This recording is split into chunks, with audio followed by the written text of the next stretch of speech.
Shalom para pendengar yang dikasihi oleh Tuhan Yesus. Kiranya Tuhan memberikan rahmat-Nya kepada para pendengar semua. Sebentar lagi kita akan mendengarkan pembacaan Alkitab audio dalam versi bahasa Indonesia sehari-hari. Siapkan hati saudara. Hakim-Hakim pasal 11. Yefta dan Gilead. Adapun Yefta, orang Gilead itu, adalah seorang pahlawan yang gagah perkasa, tetapi ia anak seorang perempuan Sunda. Ayah Yefta ialah Gilead. Juga istri Gilead melahirkan anak-anak lelaki baginya. Setelah besar anak-anak istrinya ini, maka mereka mengusir Yefta. Katanya kepadanya, "Engkau tidak mendapat milik pusaka dalam keluarga kami, sebab engkau anak dari perempuan lain." Maka larilah Yefta dari saudara-saudaranya itu, dan diam di tanah Tob. Di sana berkumpullah kepadanya petualang-petualang yang pergi merampok bersama-sama dengan dia.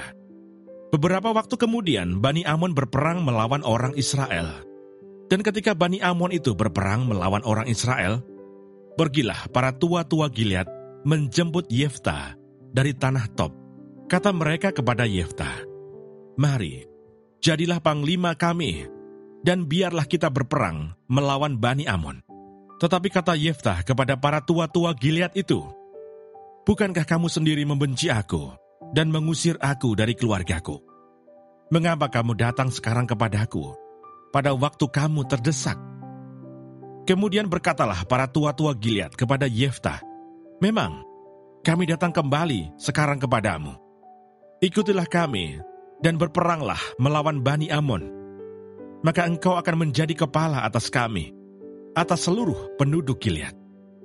Kata Yefta kepada para tua-tua Gilead, "Jadi, jika kamu membawa aku kembali untuk berperang melawan Bani Amon, dan Tuhan menyerahkan mereka kepadaku, maka akulah yang akan menjadi kepala atas kamu."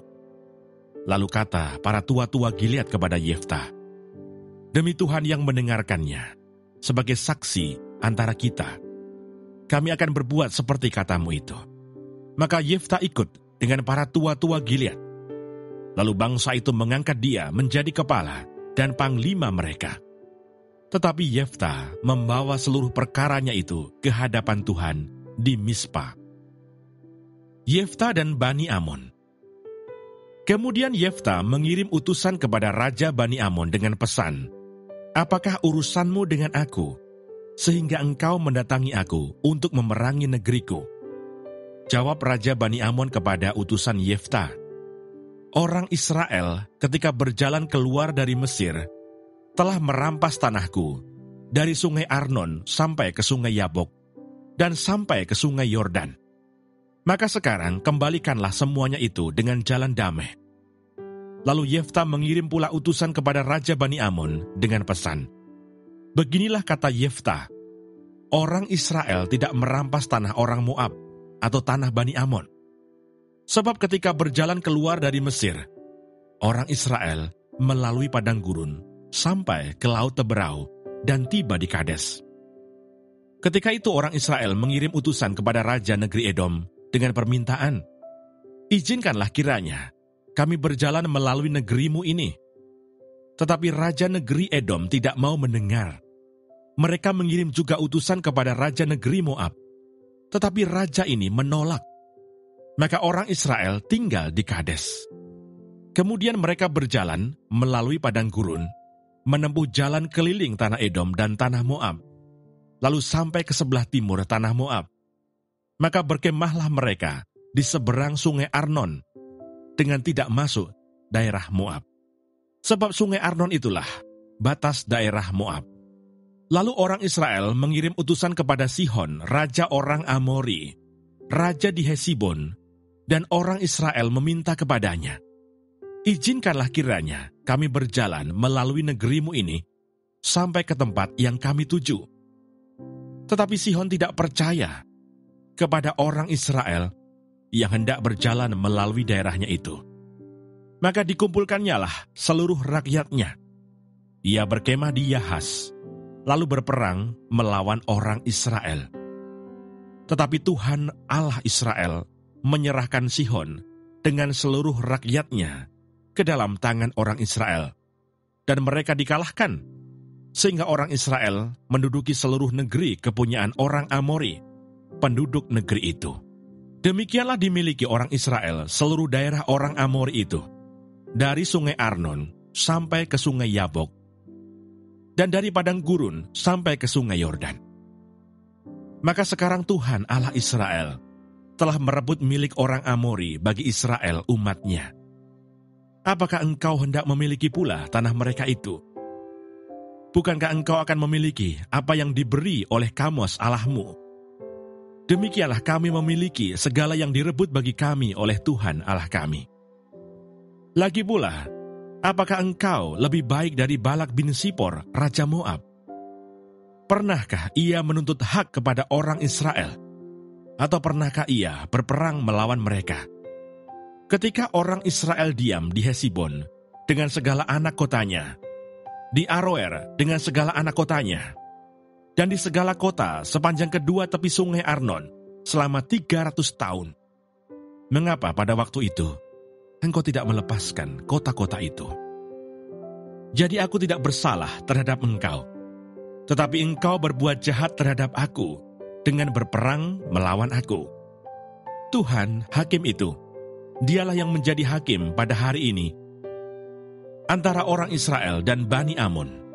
Tetapi Raja Bani Amon tidak mendengarkan perkataan yang disampaikan kepadanya oleh utusan-utusan Yeftah.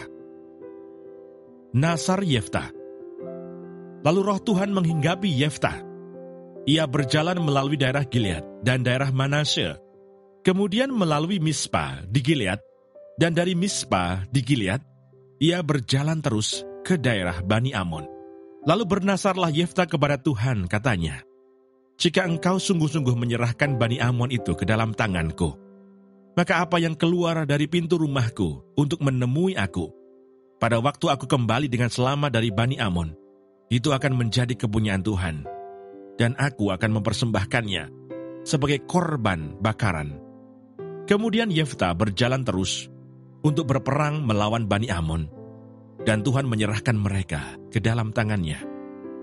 Ia menimbulkan kekalahan yang amat besar di antara mereka, mulai dari Aroer sampai dekat Minit, 20 kota banyaknya, dan sampai ke Abel Keramim, sehingga Bani Amon itu ditundukkan di depan orang Israel.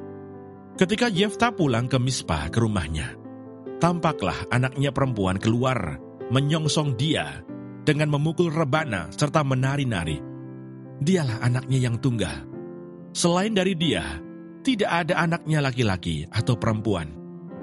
Demi dilihatnya dia, dikoyakkannyalah bajunya sambil berkata, "Ah, anakku, engkau membuat hatiku hancur luluh, dan engkaulah yang mencelakakan aku. Aku telah membuka mulutku bernasar kepada Tuhan, dan tidak dapat aku mundur." Tetapi jawabnya kepadanya, "Bapa, jika engkau telah membuka mulutmu bernasar kepada Tuhan, maka perbuatlah kepadaku sesuai dengan nasar yang kau ucapkan itu. Karena Tuhan telah mengadakan bagimu pembalasan terhadap musuhmu, yakni Bani Amon itu." Lagi katanya kepada ayahnya, "Hanya izinkanlah aku melakukan hal ini. Berilah keluasan kepadaku 2 bulan lamanya, supaya aku pergi mengembara ke pegunungan dan menangisi kegadisanku bersama-sama dengan teman-temanku." Jawab Yeftah, "Pergilah." Dan ia membiarkan dia pergi 2 bulan lamanya. Maka pergilah gadis itu bersama-sama dengan teman-temannya menangisi kegadisannya di pegunungan. Setelah lewat kedua bulan itu, kembalilah ia kepada ayahnya. Dan ayahnya melakukan kepadanya apa yang telah dinasarkannya itu. Jadi gadis itu tidak pernah kenal laki-laki, dan telah menjadi adat di Israel, bahwa dari tahun ke tahun, anak-anak perempuan orang Israel selama 4 hari setahun meratapi anak perempuan Yeftah, orang Gilead itu. Terima kasih Bapa di surga untuk firman-Mu hari ini. Berkati kami semua supaya kami mengerti isi hati-Mu. Terima kasih para pendengar semua, kiranya Tuhan memberkati. Dan jangan lupa untuk share dan subscribe.